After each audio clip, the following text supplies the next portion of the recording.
नमस्कार साथियों, मैं राम कुमार विश्नोई स्वागत करता हूं आप सभी का इन ऑनलाइन वीडियो लेक्चर्स में। आई डिसऑर्डर्स को डिस्कस किया जा रहा था। आई डिसऑर्डर से रिलेटेड टेस्ट डिस्कस किए जा रहे थे। कुछ टेस्ट हम प्रीवियस लेक्चर में डिस्कस कर चुके हैं, जैसे टोनोमेट्री के बारे में डिस्कस किया हमने। आज जो बेसिक टेस्ट हम जो डिस्कस करने जा रहे हैं दैट इज गोनियोस्कोपी। गोनियोस्कोपी देखिए डियर, हम सभी जानते हैं कि ये अगर आई बॉल है तो ये आई बॉल में सीलियरी बॉडी होगी और यहाँ की तरफ आइरिस होगी। Ciliary body and iris. Iris और कॉर्निया के बीच का ये वाला जो एंगल है, यहीं से फ्लूइड ड्रेन होता है एक्वस ह्यूमर। एक्वस ह्यूमर यहाँ से ड्रेन होके जाता है। अगर ये एंगल किसी वजह से बंद हो गया, तो एक्वस ह्यूमर का ड्रेनेज नहीं होगा और क्लोज्ड एंगल ग्लूकोमा हो जाएगा। तो इस एंगल की बहुत बड़ी इंपॉर्टेंस है।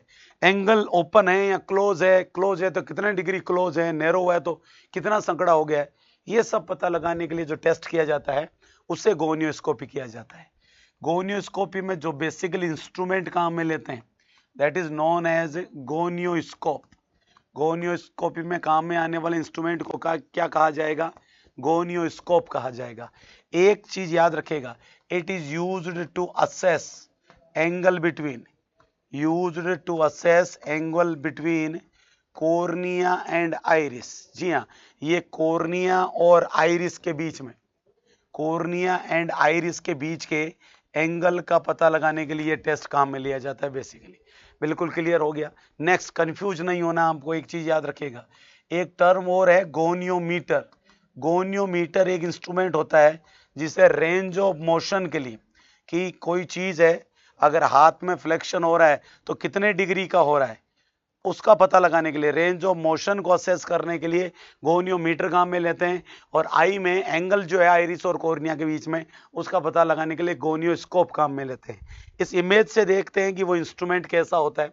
देखिएगा डियर, इस इमेज को, आई के ऊपर एक छोटा सा लेंस नुमा एक छोटी सी कटोरी है जिसमें खूब सारे लेंस लगे हैं, उससे आई के ऊपर सेट किया जाता है। आई बॉल के अंदर की पिक्चर इधर से इधर टकरा के बाहर विजुअलाइज होती है और कॉर्निया और लेंस के बीच का एंगल आपको बहुत आसानी से पता चल जाता है।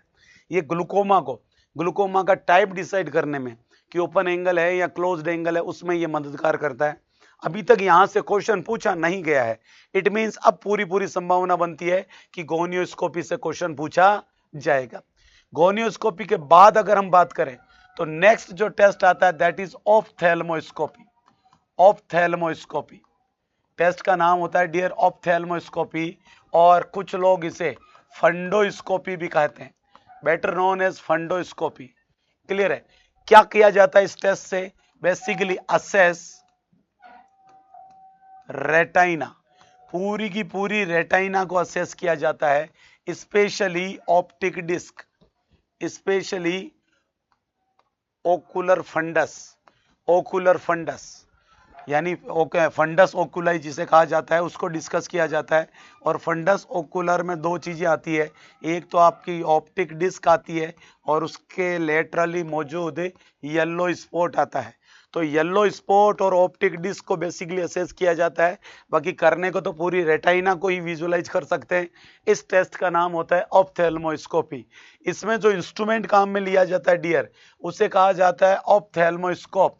इंस्ट्रूमेंट को कहा जाता है ophthalmoscope. Instrument is better known as ophthalmoscope. एक लाइट सोर्स लिया जाता है, लेंस होता है और एक लाइट सोर्स होता है, सिंपल सा फैक्ट है।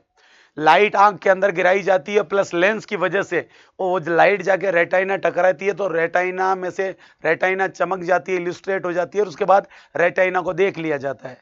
याद रखिएगा, पहले लाइट गिराई जाएगी, लाइट जाके रेटाइना से टकराई, उसके बाद लेंस से उस रेटाइना को देखा जाता है कि रेटाइना कैसी है, रेटाइना कहीं से डैमेज है या नहीं है।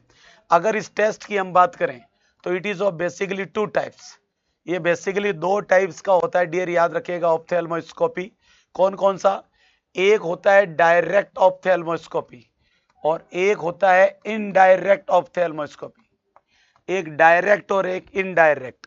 आप इस इमेज से दोनों में डिफरेंस देख सकते हैं कि डायरेक्ट ऑप्थेल्मोस्कोपी कैसे है। ये देखिएगा, ये एक क्लाइंट है और ये एक आई स्पेशलिस्ट है।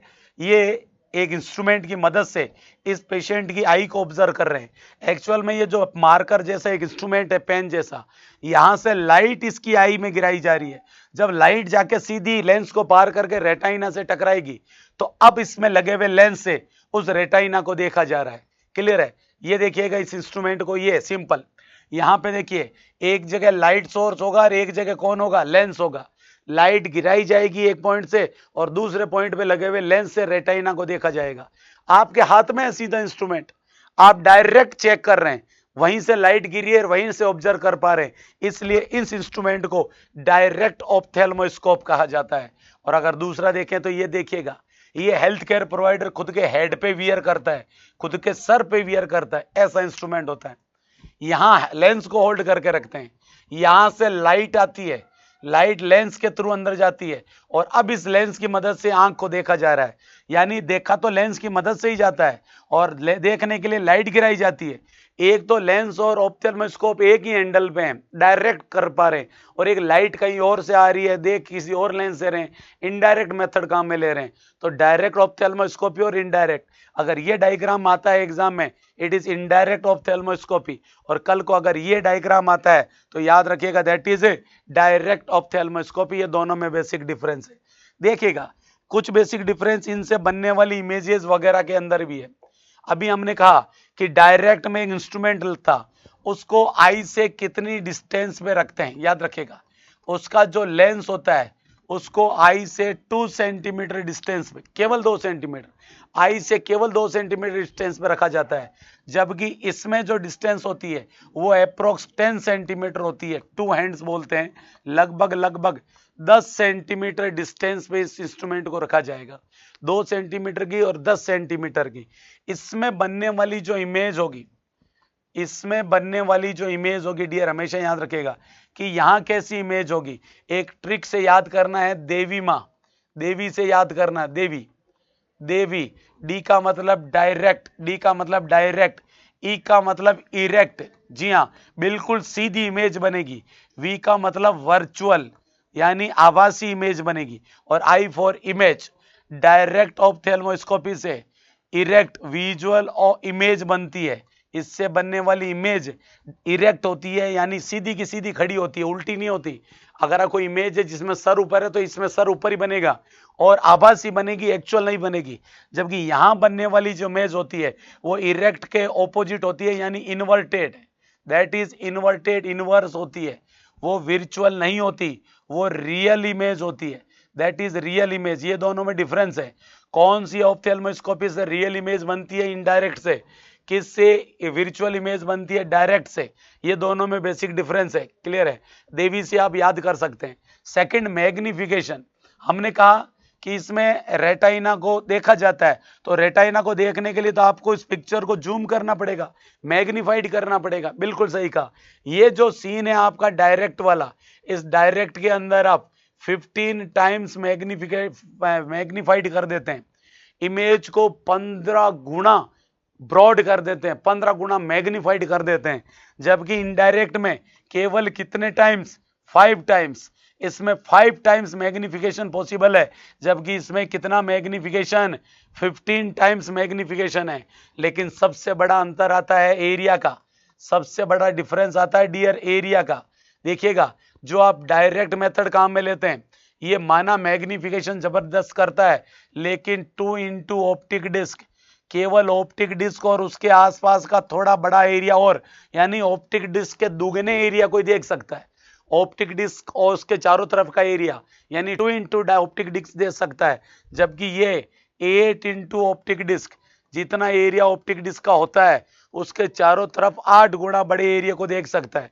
यानी अगर आपको बड़े पैमाने पे रेटाइना को देखना है तो आपको इनडायरेक्ट करना पड़ेगा। अगर आपको पिन पॉइंट ज्यादा मैग्नीट्यूड वाली इमेज देखनी है तो आपको डायरेक्ट करना पड़ेगा। ये पॉइंट हमेशा याद रखेगा। इस टेस्ट को कभी भी किया जा सकता है, इस टेस्ट का कोई इशू नहीं है। Can be done any time, ये वर्ड याद रखेगा, can be done any time. इसे किसी भी समय कर सकते हैं। लेकिन एक चीज याद रखेगा, ये क्यों मेंशन कर रहे हैं, क्योंकि एक खास टेस्ट होता है डियर टोनोमेट्री, जिसके बारे में पहले भी हल्का सा डिस्कस कर चुके हैं। Tonometry should be done in morning, tonometry हमेशा should be done in morning. Tonometry को मॉर्निंग में ही किया जाना चाहिए। क्यों किया जाना चाहिए मॉर्निंग में? क्योंकि उस समय याद रखेगा, उस समय ACTH and cortisol hormone elevated होते हैं, इंक्रीज होते हैं। इट मीन जितने ज्यादा कोर्टिसोल और एसीटीएच होगा उतना ही ज्यादा एक्वस ह्यूमर बनेगा, उतना ही आईओपी ज्यादा होगा। इसलिए मॉर्निंग टाइम पे ही एक्चुअल रिकॉर्डिंग आएगी। तो आप मॉर्निंग में टोनोमेट्री का बेसिकली की जाती है।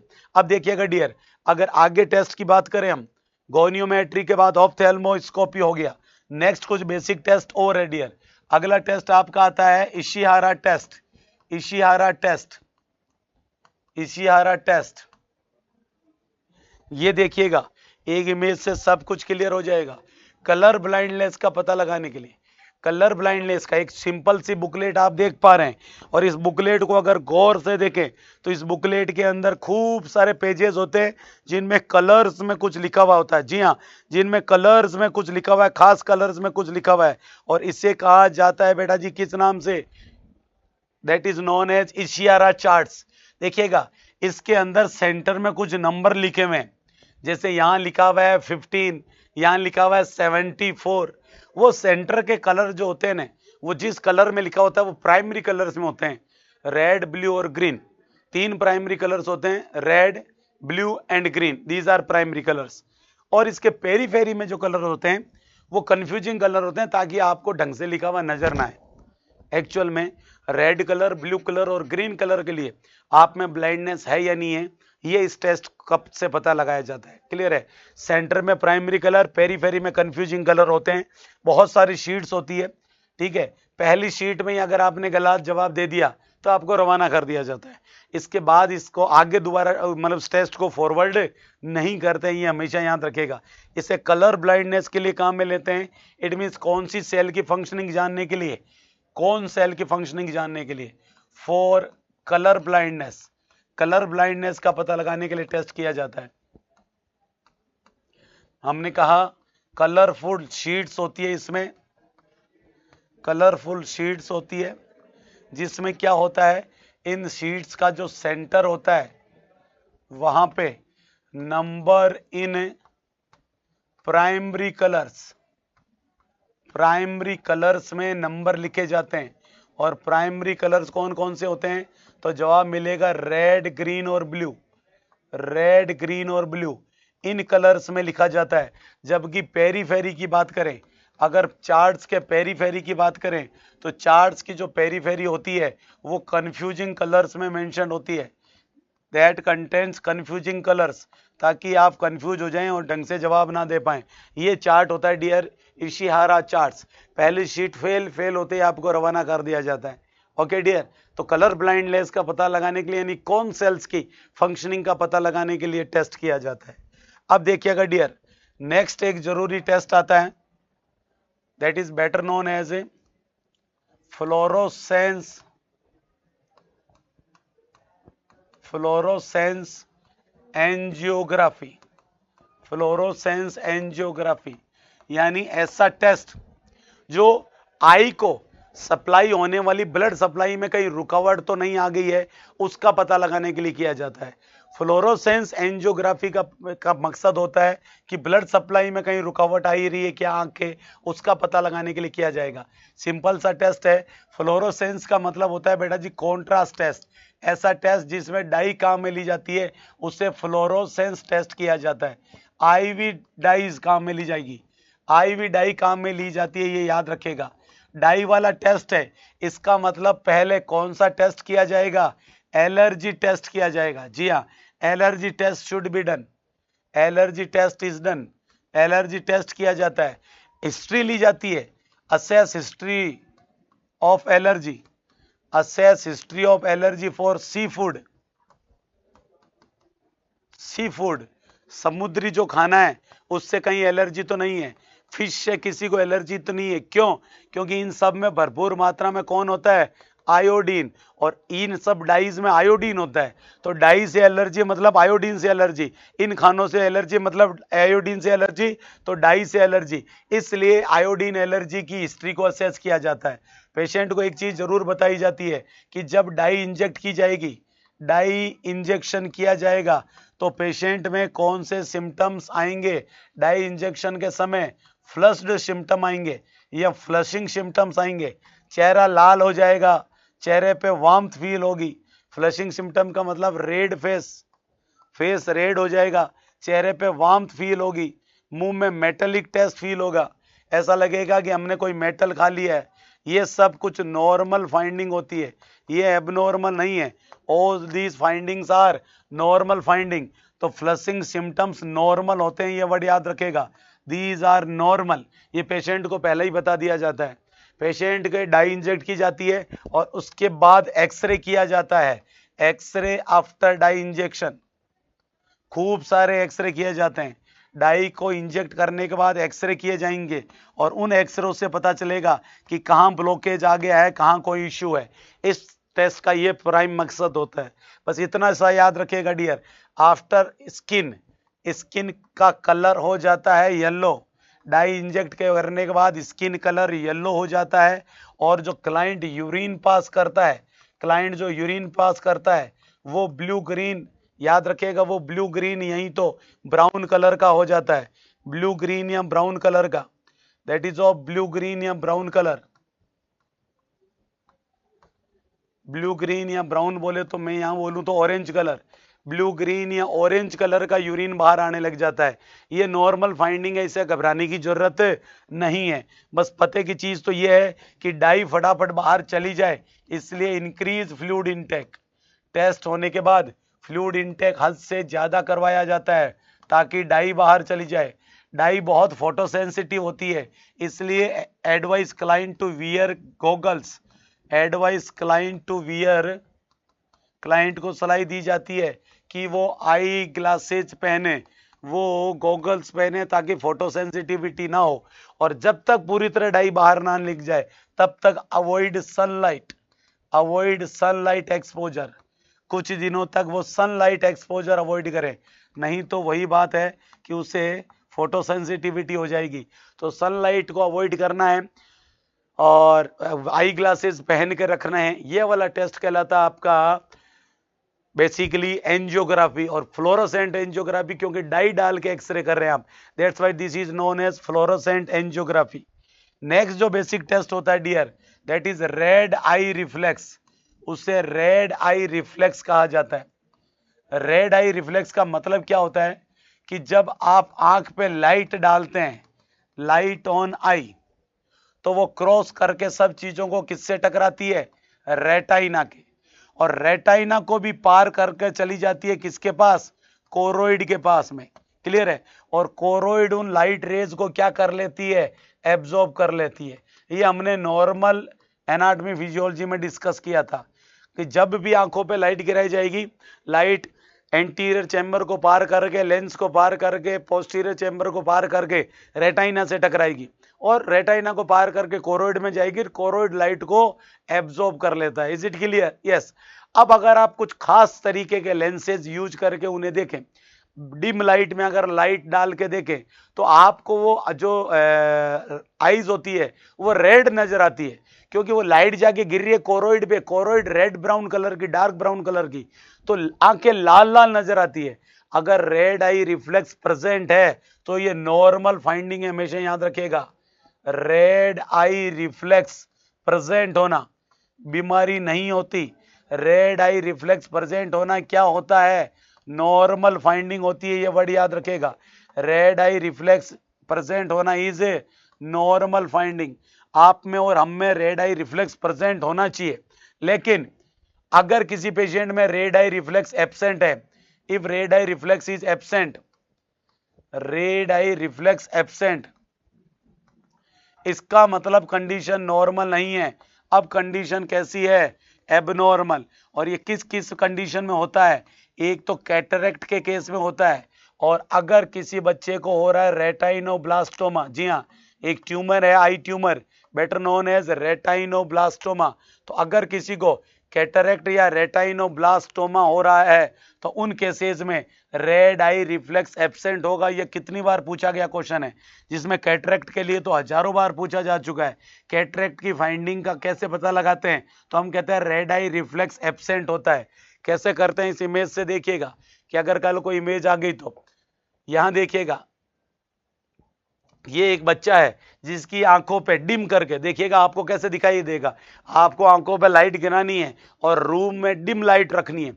डिम लाइट में जब आप लाइट रेज गिराते हैं तो जो आंख रेड नजर आ रही है वो नॉर्मल है, जो येलो नजर आ रही है वो एबनॉर्मल है। इट मींस यहां से लाइट रेज कैटरेक्ट की वजह से लेंस को पार करके आगे गई ही नहीं, रेटाइना के पार कोरोइड से गई ही नहीं, अब वो लाल नजर ही नहीं आ रही। याद रखेगा, लाल नजर आना नॉर्मल, रेड की एब्सेंस होना इंडिकेट करता है कि कहीं ना कहीं कोई इश्यू है, कोई ना कोई प्रॉब्लम्स है, कैटरेक्ट है, नहीं तो रेटाइनोब्लास्टोमा है। ये वर्ड हमेशा याद रखेगा। चलिए अब बात करते हैं डियर, इतने सारे टेस्ट हो गए हमारे काम के, अब एक सिंपल बेसिक डिसऑर्डर के बारे में डिस्कस कर लेते हैं। एक छोटा सा टेस्ट और बता देता हूं, slit lamp examination. Slit lamp examination,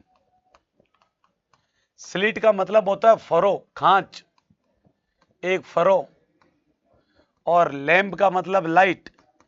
एक छोटी सी खांच में से लाइट डाली जा रही है आपकी आंख के ऊपर। इस इंस्ट्रूमेंट को देखिएगा, और इसका बेसिकली काम क्या होता है, असेस एंटीरियर चेंबर। इसका सबसे इंपॉर्टेंट काम होता है आंख के कौन से चेंबर को असेस करना, एंटीरियर चेंबर को असेस करना। ये देखिएगा एक इमेज, और ये सबसे प्राइमरी टेस्ट होता है। आप जब किसी भी ऑप्थेल्मिक सेंटर में जाएंगे तो ये टेस्ट सबसे पहले होता है। ऐसा करके एक चिन्ह को टिका के बिठा दिया जाता है। याद रखेगा, चिन्ह को टिकाने वाले कितने टेस्ट हो गए, चिन्ह को टिकाने वाले टेस्ट हो गए आपके सामने दो। एक तो ये हो गया basically known as slit lamp examination, और एक पेरीमेट्री टेस्ट। एक कौन सा टेस्ट, ये वाला पेरीमेट्री टेस्ट। इन दोनों में ही हमने चिन्ह को टिकाया था। This is perimetry. ये देखिएगा, पेरीमेट्री में भी चिन्ह को टिकाया गया है, पेरीमेट्री में भी चिन्ह को टिकाया गया था। और अब जो टिकाया गया है वो टेस्ट है आपका स्लिट लैंप एग्जामिनेशन। तो पेरीमेट्री यूजुअली बहुत कॉमन होता नहीं है। सबसे कॉमन कौन सा होता है, चिन्ह को टिका के करने वाला टेस्ट। तो जवाब होगा वो स्लिट लैंप एग्जामिनेशन होता है। तो इसमें क्लाइंट की चिन्ह रेस्ट एट मशीन, मशीन के एक हैंडल पे किसको रेस्ट करवाया जाता है, चिन्ह को क्लाइंट की ठोड़ी को रेस्ट करवाया जाता है, और उसके बाद लाइट को डाल के एंटीरियर चेंबर को ऑब्जर्व किया जाता है। तो इस एग्जामिनेशन का नाम हो गया स्लिट लैंप एग्जामिनेशन। अब बेसिक टेस्ट होने के बाद हम आई डिसऑर्डर्स की बात करते हैं, और सबसे इंपॉर्टेंट जो डिसऑर्डर आता है बेटा, that is refractory errors. That is refractory errors, कि कौन कौन से रिफ्रैक्टरी एरर्स होते हैं, एबनॉर्मलिटी वाले एरर्स होते हैं। देखिएगा, सबसे पहला हल्का सा इस डिजीज का इंट्रोडक्शन देख ले हम कि आखिरकार ये डिजीज होती क्या है।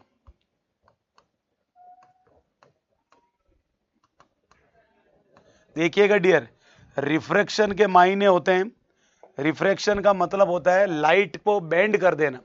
जब बाहर से लाइट रेज आती है, हमारी आंख की कॉर्निया से टकराती है, तो कॉर्निया उस लाइट रेज को, ये लाइट रेज आ रही है पैरेलल, उस लाइट रेज को थोड़ा सा मोड़ देती है, फिर वो टकराती है लेंस से, लेंस और ज्यादा मोड़ देती है, और वो जाके दोनों कहां मिलती है, रेटाइना पे मिलती है। ये प्रॉपर्टी कहलाती है refraction.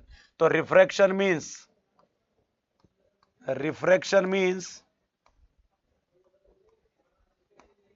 bending of light rays. Refraction means bending of light rays so that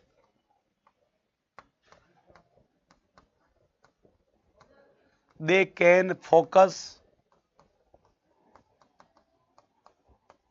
at retina, ताकि वो लाइट रेज फोकस होके कहां मिल सके, रेटाइना पे मिल सके, फोकस हो सके, इसलिए रिफ्रैक्शन गुण काम में आता है। और हमारी आईज में रिफ्रैक्शन करता कौन है? It is done by cornea and lens. It is done by cornea and lens. इसका मतलब कल को अगर कॉर्निया या लेंस में कर्वेचर में कोई गड़बड़ी हुई तो रिफ्रैक्शन पावर खत्म हो जाएगी। कॉर्निया को नेचर ने जानबूझ के कॉन्वेक्स बनाया, लेंस को नेचर ने जानबूझ के कॉन्वेक्स बनाया, और दोनों के कॉन्वेक्स बनाने का मकसद ये था कि ये लाइट रेज को क्या कर सके? रिफ्रैक्ट कर सके, ताकि लाइट रेज जाके और रेटाइना पे फोकस हो सके। Is it clear? चलिए अब देखिएगा पते की चीज। तो कॉर्निया और लेंस दोनों रिफ्रैक्शन का काम करते हैं। अगर कॉर्निया लेंस के कर्वेचर में गड़बड़ी हो गई तो जो प्रॉब्लम जनरेट होगी उन्हें क्या कहा जाएगा? Refractory errors. तो रिफ्रैक्टरी एरर्स का मतलब होता है abnormality in curvature of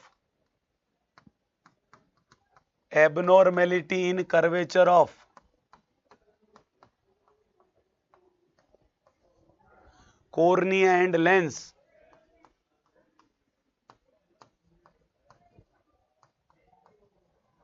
causes abnormality in curvature of cornea and lens causes difficulty in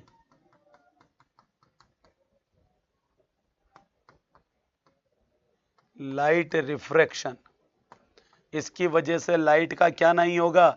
refraction नहीं होगा और रिफ्रैक्टरी एरर्स हो जाएंगे। देखते हैं कि कौन कौन से रिफ्रैक्टरी एरर्स होते हैं। What are the different types of refractory errors. हम अलग अलग टाइप्स के बारे में डिस्कस करते हैं।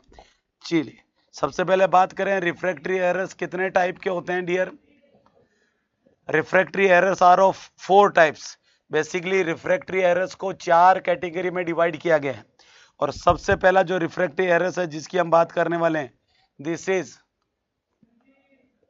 हाइपर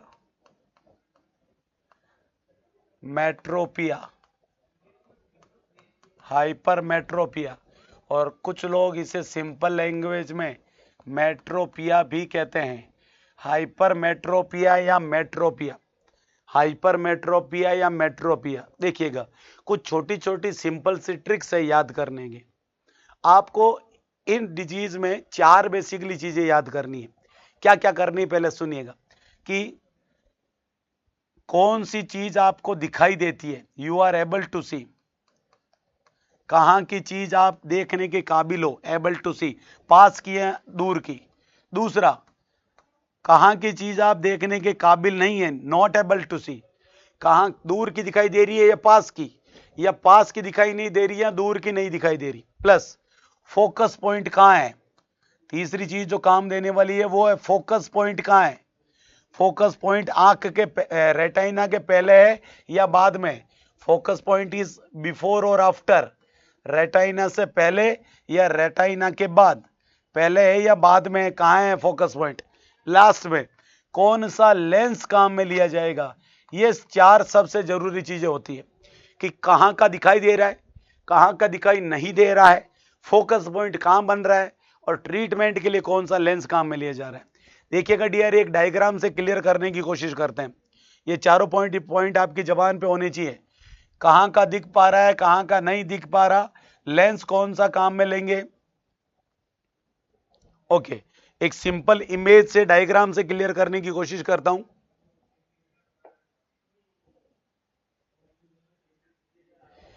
ये देखिएगा नॉर्मल विजन में क्या होता है। नॉर्मली जो लाइट रेज आती है दूर से आने वाली लाइट रेज बिल्कुल पैरेलल आती है। देखिएगा बिल्कुल पैरेलल लाइट रेज आ रही है, बिल्कुल समानांतर आते ही टकराती है किससे, कॉर्निया से, और कॉर्निया से टकरा के थोड़ी बेंड हो जाती है, हल्की मुड़ जाती है। फिर किससे टकराती है, लेंस से, और फिर लेंस से टकराने के बाद और मुड़ जाती है, और आखिरकार दोनों मुड़ती जाके रेटाइना पे फोकस हो जाती है, रेटाइना पे एक जगह मर्ज हो जाती है और हमें इमेज बन जाती है, और यहां से मैसेज को ऑप्टिक नर्व ले जाती है। इसका मतलब ये दोनों रेटाइना पे फोकस होती है, याद रखेगा। और फोकस किसकी, रिफ्रैक्शन की वजह से, कॉर्निया और लेंस की वजह से। अगर सुनिए, अगर बाहर से आने वाली जो लाइट है, अगर ये नीचे वाले डायग्राम को देखें, अगर आने वाली लाइट, अगर कॉर्निया का कर्वेचर कम हो गया, अगर कॉर्निया का कर्वेचर कम हो गया या लेंस का कर्वेचर कम हो गया, तो बाहर से आने वाली लाइट रेज पूरी रिफ्रैक्ट नहीं होगी, पूरी तरह कन्वर्ट नहीं होगी, कन्वर्ज नहीं होगी, आपस में नहीं मिल पाएगी, मतलब वो कम मुड़ेगी। कम मुड़ेगी तो वो कहां मुड़ेगी? रेटाइना पे तो सर मिलेगी नहीं, वो कहीं पीछे रेटाइना के पीछे जाके मिलेगी। इसका मतलब पास मिल रही है या दूर मिल रही है? दूर मिल रही है, हमेशा याद रखिएगा, दूर मिल रही है। देखिएगा और बेसिक तरीके से इसको समझने की कोशिश करते हैं हम, और बेसिक पॉइंट ऑफ व्यू से डिस्कस करते हैं।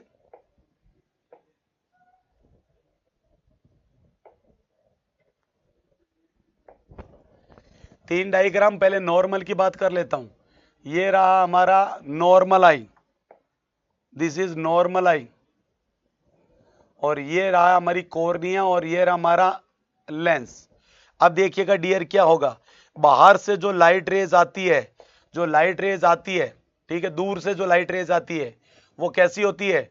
वो बिल्कुल पैरेलल होती है, आती है कॉर्निया से टकरा के थोड़ा सा बेंड हो जाती है, आती है कॉर्निया से टकरा के थोड़ी बेंड हो जाती है।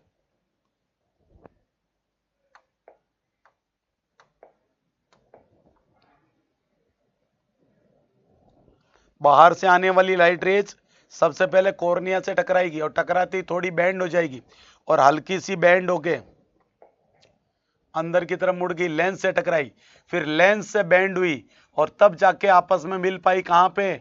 फोकस पॉइंट पे, रेटाइना पे। दिस इज नॉर्मल फिनोमिना, ये नॉर्मल फिनोमिना है। अब इसी डायग्राम में मैं गड़बड़ी करके बताऊं क्या, कि अगर दूर से लाइट रेज आ रही है, ये दूर से आने वाली चीजों के लिए, कहां से आने वाले के लिए? दूर से। अगर लाइट रेज दूर की बजाय कहां से आ रही हो? पास से आ रही हो। मान लीजिए यहां से लाइट रेज आ रही है, जब पास से लाइट रेज आती है, जब पास से लाइट रेज आती है तो वो हमेशा याद रखेगा डाइवर्जिंग आती है, वो फैलती भी लाइट रेज आती है। 2000 डाइवर्जिंग लाइट रेज, ये फैलती भी, ये फैलती हुई लाइट रेज आएगी, ऐसी ऐसे लाइट रेज आती है, वो कॉर्निया से टकराती है। कॉर्निया अगर ढंग से काम नहीं कर रही है तो वो पूरी तरह मुड़ नहीं पाएगी, वो हल्की मुड़ पाएगी, हल्की मुड़ेगी, प्लस लेंस कम काम करेगा तो और कम मुड़ेगी, और वो मिल नहीं पाएगी, और लाइट रेज कहां चली जाएगी? रेटाइना के पीछे जाके कहीं मिलेगी। पॉइंट कहां होगा? रेटाइना पे या रेटाइना के पीछे? बिहाइंड रेटाइना, मतलब रेटाइना के आगे या बाहर? बाहर। पास या फार? फार होगा, रेटाइना के पीछे मिल पाएगी। अब डेफिनेशन देखिएगा क्या कहना चाह रहे हैं, कि क्या होता है आपका हाइपरमेट्रोपिया। हाइपरमेट्रोपिया में दूर से आने वाली चीजें दिखाई देती है, इसलिए आल्सो नोन एज फार, फार यानी दूर, साइटेड यानी दिखाई देना, नेस दिखाई देने का गुण कहलाता है साइटेडनेस। इसका मतलब नहीं दिखना नहीं है, इसका मतलब दिखना है। फार साइटेडनेस मतलब दूर की चीज दिखाई देगी। कुछ लोग इसे लॉन्ग साइटेडनेस भी कहते हैं, इसका मतलब आपको बहुत लंबी दूरी का दिखाई देगा। लेकिन याद रखेगा गड़बड़ी कहां की होती है? गड़बड़ी होती है पास की, नो नियर विजन। पास की चीजें दिखाई नहीं देती, दूर की दिखाई देती है, पास की। देखिए वर्ड क्या लिखा हुआ है? हाइपर। हाइपर यानी कम या ज्यादा, ज्यादा, ज्यादा मतलब पास या दूर, दूर, इसका मतलब दूर का दिखाई देता है। बस ऐसे ट्रिक से याद करें। हाइपर का मतलब होता है सर दूर, ज्यादा यानी दूर, तो दूर का तो दिखाई देगा, पास का दिखाई नहीं देगा। Very good. दूर से एक वर्ड और याद आया, दूर का मतलब जो यहां फोकस पॉइंट बनेगा वो पास नहीं बनेगा, कहां बनेगा? दूर बनेगा। दूर का मतलब लेंस के आगे या पीछे? पीछे। इमेज या focus behind lens, sorry, image या फोकस बिहाइंड रेटाइना, रेटाइना के पीछे बनता है। क्यों बनता है? क्योंकि लाइट रेज एडिक्वेटली मुड़ नहीं रही है। तो ट्रीटमेंट क्या कर सकते हैं सर? ट्रीटमेंट के लिए ऐसा लेंस काम में ले जो लाइट रेज को मोड़े, it means by convex lens. बिल्कुल सही कहा, बाई कॉन्वेक्स लेंस काम में लिया जाता है जो लाइट रेज को ज्यादा मोड़ देता है। अगर लाइट रेज नहीं मुड़ेगी तो वो पीछे चल जाके मिलेगी, पीछे मिलेगी तो हमें दिखाई नहीं देगी इमेज।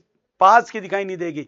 और बाहर वाली तो बहुत पैरेलल आती है, उन्हें तो दूर वाली तो उन्हें तो कम मोड़ना पड़ता है। मोड़ना उस चीज को पड़ता है, मोड़ना उन किरणों को जो पास होती है, क्योंकि पास वाली किरणें कैसी आती है डियर, पास वाली किरणें सर यूं फैलती भी आती है, डाइवर्जिंग आती है। ये देखिएगा, पास वाली किरणों को ज्यादा मोड़ने की जरूरत पड़ती है, दूर वाली तो हल्की सी मुड़ते ही काम हो जाता है। ये घटना कहलाती है मेट्रोपिया या हाइपरमेट्रोपिया। इसके ऑपोजिट अगर मैं बात करूं तो घटना कहलाती है मायोपिया। घटना इज मायोपिया। याद रखेगा, इसमें हाइपर वर्ड नहीं है, मतलब कहां का दिखाई देगा, नियर साइटेडनेस। साइटेडनेस यानी दिखाई देना, कहां का दिखाई देगा, पास का। कहां का दिखाई नहीं देगा, दूर का। नो फार विजन, दूर का दिखाई नहीं देगा। ऐसा क्यों होता है तो गौर से देखिएगा, ये रही हमारी आईज, ये रहा हमारा लेंस, और आ रही है लाइट रेज। जब लाइट रेज आती है दूर से, जब लाइट रेज दूर से आती है तो इतना ज्यादा मोड़ दिया जाता उन्हें कि वो फोकस से, रेटाइना से पहले ही मिल जाती है। आने वाली लाइट रेज रेटाइना से पहले ही मिल जाती है। इसका मतलब उनका जो मिलन का पॉइंट होगा वो कहां होगा, लाइट रेज मर्ज हो जाती है dear focus before retina. Retina से पहले ही फोकस पॉइंट हो जाता है। बस बिल्कुल ऑपोजिट ऑपोजिट वर्ड याद करते जाइएगा। वहां क्या डिस्कस किया था, वहां था हाइपरमेट्रोपिया फार साइटेडनेस, तो ये नियर साइटेडनेस। वहां फोकस फार पीछे बनता है, तो यहाँ फोकस पहले बनेगा। वहां दूर की चीज दिखाई देती है, यहाँ पास की दिखाई देगी। वहां पास की दिखाई नहीं देती तो यहाँ दूर की दिखाई नहीं देगी।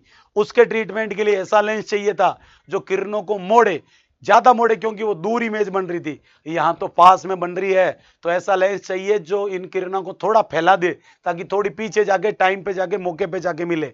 इसका treatment by concave lens, diverging lens. इसके लिए बाई कॉनकेव लेंस काम में लिया जाता है। वहां बाई कॉन्वेक्स था, और यहां कौन सा लेंस काम में लिया जा रहा है, बाई कॉनकेव लेंस काम में लिया जाता है। ये दूसरी गड़बड़ी हुई। थर्ड प्रॉब्लम देखिएगा, एन आइसो metropia. The third condition is anisometropia. It means different refractory errors in both eye, different refractory problems in both eyes. दोनों आंखों में अलग अलग रिफ्रैक्टरी प्रॉब्लम्स है, different refractory errors in both eyes.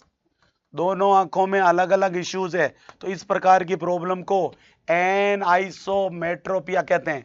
और एनाइसोमेट्रोपिया, एनाइसोमेट्रोपिया का मतलब समझिएगा, ऐसा रिफ्रैक्टरी एरर्स जिसमें दोनों आंखों में अलग अलग प्रॉब्लम होती है, उसे किस नाम से जानते हैं, एनाइसो रिफ्रैक्टरी एरर्स के नाम से जाना जाता है। एक्चुअल में इसमें क्या होता है बेटा जी, ये तीन टाइप का होता है बेसिकली। एक सिंपल होता है, एक कंपाउंड होता है, और एक मिक्स्ड होता है। There are three types, clear है। सबसे पहला होता है सिंपल टाइप, सबसे पहला होता है सिंपल टाइप।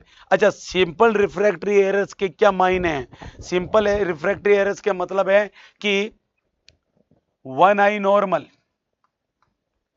एक आंख नॉर्मल होगी, जबकि अदर आई आइदर मायोपिया और मेट्रोपिया, दूसरी आंख में कोई ना कोई लफड़ा होगा, चाहे वो मायोपिया हो चाहे मेट्रोपिया हो। एक आंख तो नॉर्मल होगी, केवल एक आंख में गड़बड़ी होगी, इट मींस दोनों आंखें सिमिलर नहीं होगी, तो ये सिंपल एनाइसोमेट्रोपिया कहलाता है। जो कंपाउंड था, जो कंपाउंड वाला था, उसका मतलब बोथ आईज, दोनों ही आईज में आइदर मायोपिया, दोनों ही आंखों में या तो मायोपिया होगा और मेट्रोपिया, या मेट्रोपिया होगा। होगी दोनों में ही तकलीफ, या तो मायोपिया होगा दोनों में, या दोनों में ही मेट्रोपिया होगा। और जो तीसरी थर्ड कैटेगरी है मिक्स्ड, उसमें क्या होगा, वन आई मायोपिया, एक आई में मायोपिया होगा, जबकि अदर आई मेट्रोपिया, दूसरी आई में क्या होगा, मेट्रोपिया होगा। तो वो मिक्स्ड है, वो मिक्स्ड एनाइसोमेट्रोपिया कहलाता है। सिंपल मतलब एक नॉर्मल एक में गड़बड़, कंपाउंड मतलब दोनों में गड़बड़ और सेम टाइप की गड़बड़, और मिक्स का मतलब दोनों में गड़बड़ और अलग अलग टाइप की गड़बड़। ट्रीटमेंट के लिए एडिक्वेट लेंस काम में लेते हैं, जैसी प्रॉब्लम वैसा लेंस काम में लेंगे उस आंख के लिए। अगला रिफ्रैक्टरी एरर्स होता है dear, next is astigmatism. Astigmatism, astigmatism को सेनाइल मेट्रोपिया भी कहा जाता है। बुढ़ापे से होने वाला मेट्रोपिया, ओल्ड एज से होने वाला मेट्रोपिया क्या होता है डियर? इसमें ड्यू टू एजिंग, उम्र बढ़ने की वजह से, due to ageing corneal curvature decrease, cornea का कर्वेचर कम हो जाएगा। और कॉर्निया का कर्वेचर अगर कम हो जाएगा तो क्या होगा सर? बाहर से आने वाली लाइट रेज मुड़ेगी नहीं, नहीं मुड़ेगी तो रेटाइना के पीछे जाके फोकस करेगी, कोजिंग, और जिसकी वजह से क्या हो जाता है क्लाइंट में? मेट्रोपिया हो जाता है, हाइपर मेट्रोपिया जिसे कहते हैं हम, वो हो जाती है। इसलिए इस बीमारी को भी सेनाइल मेट्रोपिया कहा जाता है। ट्रीटमेंट सभी को पता है, ट्रीटमेंट के लिए वही मेट्रोपिया वाला लेंस, बोले तो बाई कॉन्वेक्स लेंस काम में लिया जाएगा, बाई कॉन्वेक्स लेंस काम में लिया जाएगा। अगला डिसऑर्डर देखिएगा डियर, लास्ट, और लास्ट रिफ्रैक्टरी एरर्स होता है प्रेस बायोपिया। प्रेस बायोपिया, हमने पता है कि रिफ्रैक्शन में दो चीजें काम में आती है, एक कॉर्निया और एक लेंस। अगर कॉर्निया का कर्वेचर कम हुआ तो क्या हो जाएगा? तो हो जाएगा एस्टिग्मेटिज्म। लेकिन अगर लेंस का कर्वेचर कम हुआ तो due to loss of lens elasticity, अगर लेंस की इलास्टिसिटी खत्म हो जाएगी तो उस वजह से रिफ्रैक्टरी एरर्स हो जाएंगे, और उसे किस नाम से जाना जाएगा?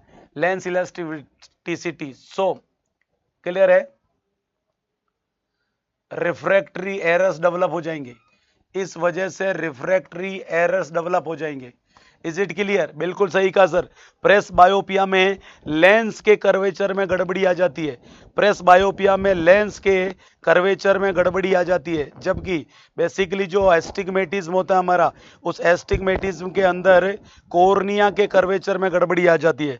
दोनों में अलग अलग है, एक में लेंस में गड़बड़ी आ गई है, जबकि एक में किस में गड़बड़ी आ गई है? एक में कॉर्नियल कर्वेचर में गड़बड़ी आ गई है। अगर बात करें प्रेस बायोपिया की, तो प्रेस बायोपिया के केस में हमें ट्रीटमेंट के लिए खास लेंस काम में लेना पड़ेगा, सिलेंड्रिकल लेंस। कौन सा लेंस काम में लेना पड़ेगा? सिलेंड्रिकल लेंस, यानी ऐसा लेंस जो ऊपर नीचे से मोटा हो, जो बीच में से ना हो, बल्कि कहां से मोटा हो? जो ऊपर नीचे से मोटा हो, वो लेंस काम में लेना पड़ेगा। क्लियर है बेटा जी? और सिलेंड्रिकल लेंस प्रिफरेबली प्रेस बायोपिया के लिए से ज्यादा, प्रेस बायोपिया से ज्यादा इस डिजीज के लिए, क्योंकि उसमें भी वही लफड़ा होता है, याद रखेगा। इसे थोड़ा सा करेक्ट कर लेते हैं, यहां पे आप मेंशन कर दीजिएगा कि ये किसके लिए काम में लिया जाएगा। इस यहां तो वही बाई कॉन्वेक्स काम में लिया जाएगा, यहां तो वही बाई कॉन्वेक्स काम में लिया जाएगा। प्रेस बायोपिया में लेंस में गड़बड़ी है तो लेंस को सुधार करने के लिए ये काम में लिया जाएगा, जबकि वहां कर्वेचर की गड़बड़ी किसमें थी? कर्वेचर की, कॉर्निया कर्वेचर की गड़बड़ी एस्टिग्मेटिज्म में थी, तो इसमें बाई कॉन्वेक्स या तो, या फिर इसके साथ सिलेंड्रिकल, या फिर इसके साथ सिलेंड्रिकल लेंस काम में लिया जाएगा। Preferably cylindrical lens. जवाब दीजिएगा, जब भी सिलेंड्रिकल लेंस का क्वेश्चन है आपका जवाब होगा एस्टिग्मेटिज्म। एस्टिग्मेटिज्म में कॉर्निया किसी जगह से कर्वेचर ज्यादा, किसी जगह से कर्वेचर नॉर्मल, कहीं से कम, लेंस के कर्वेचर ऊबड़ खाबड़ हो जाते हैं, तो एक सिंपल पैटर्न का लेंस काम में नहीं ले सकते, तो आपको किनारों से मोटा, बीच में से पतला, ऐसा लेंस काम में लेना पड़ता है, और इस प्रकार के लेंस को सिलेंड्रिकल लेंस कहा जाता है। तो इस वीडियो लेक्चर के लिए चार चीजें बहुत इंपॉर्टेंट थी। हाइपरमेट्रोपिया, दूर का दिखाई देना, पास का दिखाई नहीं देना, by convex lens. Myopia, myopia पास का दिखाई देना, दूर का दिखाई नहीं देना, by concave lens. Astigmatism, corneal curvature कम ज्यादा हो जाना, treatment of choice is cylindrical lens. और प्रेस बायोपिया, जिसमें लेंस की कॉन्वेक्सिटी खत्म हो जाना, और उसके ट्रीटमेंट के लिए क्या किया जाएगा? उसके ट्रीटमेंट के लिए आपका बाई कॉन्वेक्स लेंस काम में लिया जाएगा। अब सुनिएगा डियर, रिफ्रैक्टरी एरर्स का सर्जिकल करेक्शन भी हो सकता है, रिफ्रैक्टरी एरर्स का सर्जिकल करेक्शन भी हो सकता है, और उस सर्जरी को कहा जाता है लेसिक सर्जरी। जी हां, लेजर असिस्टेड, याद रखिएगा, लेजर असिस्टेड किरेटोमेलियोसिस कर दिया जाता है। लेजिक सर्जरी में क्या किया जाता है? लेजिक सर्जरी में कॉर्निया, जो कॉर्निया है उसके कर्वेचर को लेंस से ठीक किया जाता है।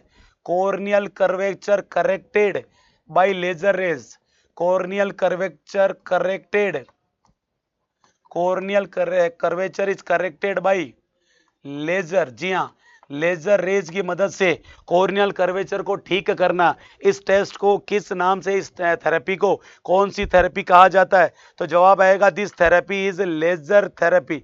लेजर थेरेपी का अगर आपसे पूरा नाम पूछे, अगर लेजर थेरेपी का पूरा नाम LA को नोट करते हैं, इसे देखिएगा। सबसे पहले क्या वर्ड दिखाई दे रहा है आपको? सबसे पहले वर्ड दिखाई दे रहा है LA।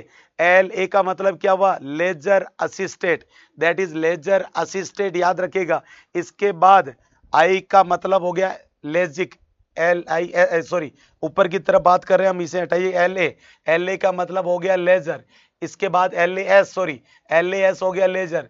इसके बाद इन सिटू, आई का मतलब इन सिटू, वहीं का वहीं रखा जाता है, ठीक है। लेजर असिस्टेड इन सिटू किरेटोमेल्यूसिस, यानी जो कॉर्निया है, किरेटो मतलब कॉर्निया, उसका करेक्शन करना। लेजर की मदद से कॉर्निया को बिना हिलाए, कॉर्निया को बिना उखाड़े उसके कर्वेचर को ठीक कर देना, उसे कहते हैं लेजिक। इसका मतलब सर कोई ऐसी सर्जरी भी होती है जिसमें हटाया जाता है? बिल्कुल सही कहा बेटा, उसे कहा जाता है फोटो रिफ्रैक्टरी किरेटोटोमी, फोटो रिफ्रैक्टिव किरेटोटोमी। इसमें क्या किया जाता है? इसमें कॉर्निया को कट करके हटाया जाता है, कॉर्निया की एक पतली लेयर हटाई जाती है, उसके बाद नीचे वाली कॉर्निया का कर्वेचर सही कर दिया जाता है, फिर उस ढक्कन को वापस फिट बिठा दिया जाता है। ये देखिएगा, ये वाली सर्जरी, इस सर्जरी को गौर से देखें तो ये कॉर्निया थी जिसमें कॉर्निया का एक टुकड़ा क्रिएट किया, फ्लैप क्रिएट किया गया, फिर लेजर डाल के नीचे वाले हिस्से को सही किया गया और उसके बाद उस कॉर्निया के फ्लैप को वापस सेट कर दिया गया। ये किरेटोटोमी है। This is keratotomy, not LASIK. LASIK के अंदर फ्लैप हटाते ही नहीं है, इन सिटू वहीं पड़े पड़े काम कर दिया जाता है। जबकि किरेटोटोमी में क्या किया जाता है? किरेटोटोमी में कॉर्निया की एक पतली लेयर को रिमूव किया जाता है। इस वीडियो लेक्चर के लिए इतना ही। Thank you, thanks a lot.